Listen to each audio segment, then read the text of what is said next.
asalaamaaleykum wa rahmatulah wa barakaatu jàpp soxna si wax jërëjëf bu baax ziara tey jii nag Samba Xodia lañ gont si ngir vérifier si li nga xamante ni moom moo di projet maraîchage yi commencé nañ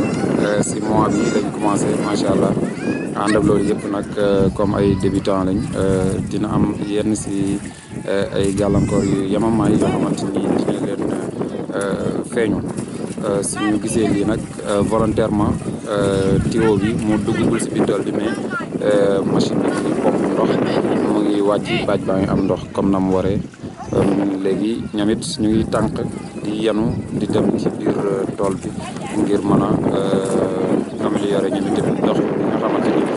moom la projet maraîchage bi soxla rawatina nag fii ci Kër Samba Xodia rawatina commune bu Diagane Barth bi nga xamante ni fi lañ nekk te yàgg cee doxal li nu mel ci mboolem dëkk yi Kër Samba Xodia débuté nañ Kër Samba Xodia départ nañ pour ñoom tamit def comme yeneen dëkk yëpp def fii ak ay at yu néew ñu bëgg a mel ni Kër Bakary Cissé bëgg a mel ni Diagane Sangane bëgg a mel ni Sorom ba jàpp ay Jalaba gi Njangeen ba jàpp lu mel kon jàppoo suqali suñu gox première image yaa ngi noonu teen baa ngi noonu jigéen ñaa ngi noonu tool ba la ñuy duggaat léegi incha allah ak